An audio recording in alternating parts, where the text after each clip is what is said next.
Even as Donald Trump sat in a hospital this weekend, suffering and being treated for a COVID-19 infection, his supporters across the country, including some of those standing outside of Walter Reed Medical Center, still told members of the press that they think the virus is a hoax.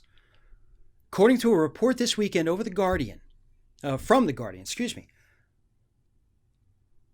they interviewed Trump supporters who still, even with the president in the hospital, told them, I just don't think it's all real. I still think it's a hoax. I still think masks don't work. I still think we don't need social distancing.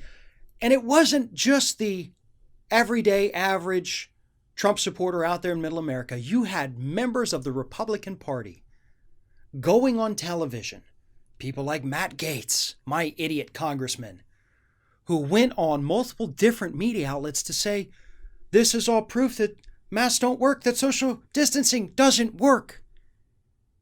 And he's not the only one who said that. They're still out there trying to convince us that, yeah, even though our guy is, hopefully he pulls through, we still think it's not real.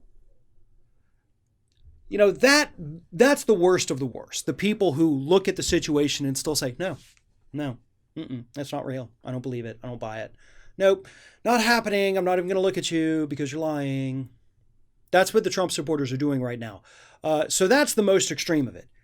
And it's really sad that that is even more extreme than some of the crazy QAnon level conspiracy theories that have arisen from this. Some of the theories out there right now from the QAnon types are either that Trump was intentionally infected, possibly at the debate.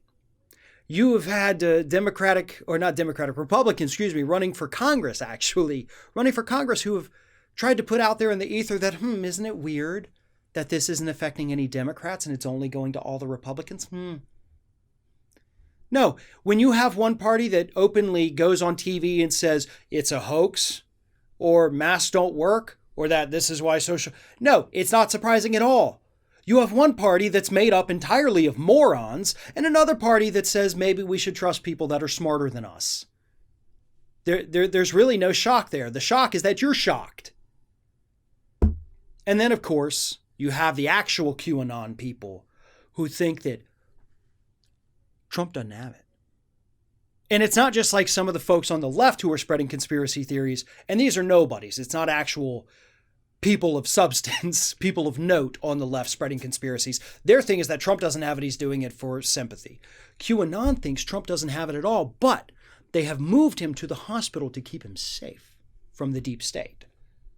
Right? You can't let all these deep staters, they were getting to him, they were closing in on him. So his advisors were like, no, we're going to take you out, we're going to put you in the hospital. They can't get you here. Because the hospital somehow is more secure than the White House, the most secure place in the United States, probably, sure. So a lot of nuts out there. Let's just put it that way. A lot of nuts. Folks, this isn't a hoax. This isn't a conspiracy. The president is sick. He's sick because he didn't listen. He's sick because he decided to have the little, public ceremony for his Supreme Court nominee. The Republicans showed up. The Democrats did not. That is why the Republicans have it and the Democrats do not. It is most likely that that event was the, quote, super spreader event, and that is why the situation that we're watching unfold is currently unfolding. Any questions? Good.